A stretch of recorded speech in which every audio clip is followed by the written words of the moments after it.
کوئی ضرورت ہو بیان کرو، میں وہاں جا سکتا ہوں جہاں تم نہیں جا سکتے.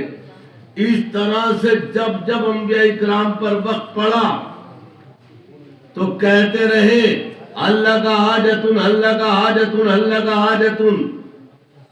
لیکن جب آمنہ کے لال مسجد اقصی سے آگے بڑھے اور جب آگے بڑھے تو مختلف مقامات سے ہو کے گزرے، جنت کے دروازے پہ پہنچے. سبحان اللہ سبحان اللہ. اور جنت کے دروازے پر پہنچ کر جنتی حوروں نے آپ کا استقبال کیا. سبحان اللہ. اور ترانہ کون سا تھا، نعرہ کون سا تھا؟ الصلاۃ والسلام علیکہ یا رسول اللہ. آپ بھی بول دیجئے جنت کی حوروں کا ترانہ ہے، ذرا دور سے بولیے الصلاۃ والسلام علیکہ یا رسول اللہ. ارے معلوم ہو نبی کے دیوانے بیٹھے ہوئے. سبحان اللہ. یہ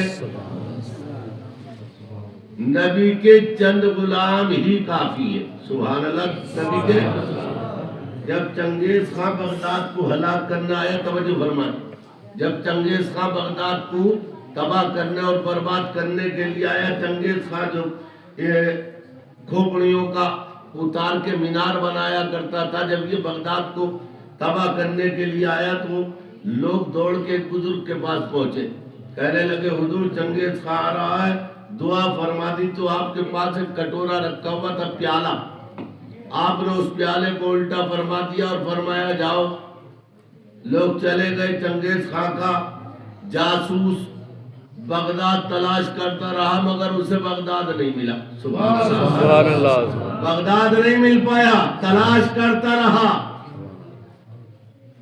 کہنے لگا جی جاسوس نے جا کر خبر دی کہ جی جناب روئے زمین پر اس وقت بغداد نہیں ہے.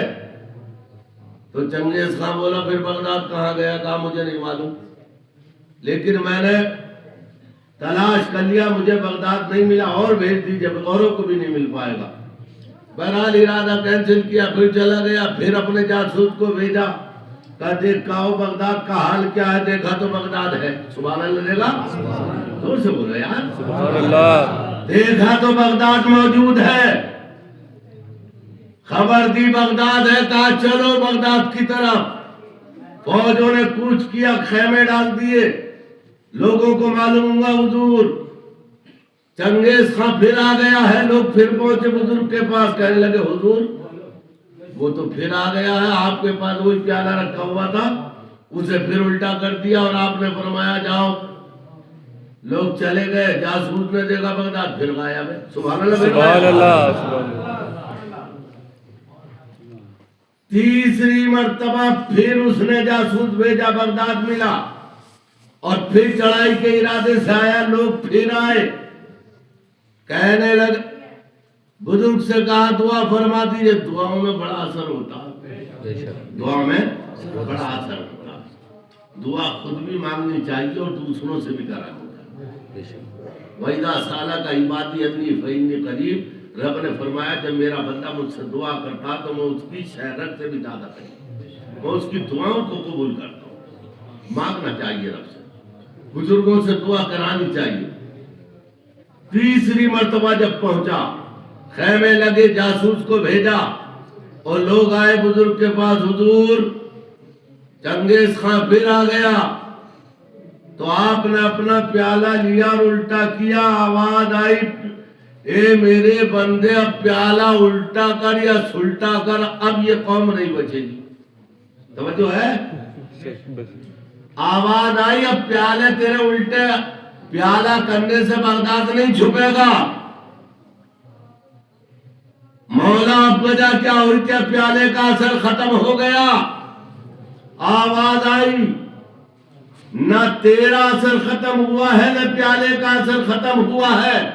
ہم نے اس قوم کو، اس برادری کو، ان لوگوں کو ہم نے مہلت دی تھی، تو نے دعا کی. ایک مرتبہ دعا کی، تیری دعا قبول کی. دوسری مرتبہ دعا کی مگر تیری دعا قبول کی. کیا ان لوگوں میں سے کسی کے حالات زندگی بدلے؟ کل بھی یہ بہرہ روی کا شکار تھے، آج بھی ہے. کل بھی نماز نہیں پڑھتے تھے، آج بھی نماز نہیں پڑھتے ہیں، کل بھی یہ جھوٹ بولتے تھے، آج بھی جھوٹ بول رہے ہیں، کل بھی یہ دھوکہ دیتے تھے، آج بھی دھوکہ دیتے ہیں، کل بھی یہ قرآن کی تلاوت کے لیے تیار نہیں تھے، آج بھی تیار نہیں ہے۔ تو اے میرے بندے سن لے، میں نے تیری 2 مرتبہ تو دعا قبول کی ہے، اور جس قوم کے لیے تو نے دعا کیوں نہ بچا لیا، لیکن یہ قوم اپنے حالات سے بعد نہیں آئی، نہیں سدھری، لہذا اس قوم کو نہیں بچا سکتا، اس قوم پر عذاب آئے گا۔ اے میرے حضرات، میں عرض کرنا یہ چاہتا ہوں کہ جب نبی پاک مسجد اقصی سے پرواز کرتے ہوئے اوپر پہنچے، براق پہ سوار ہو کے، سبحان اللہ، سبحان اللہ، اور مختلف مقامات سے ہوتے ہوئے جب گزرے اور آپ پہنچے جنت کے دروازے پر، سبحان اللہ،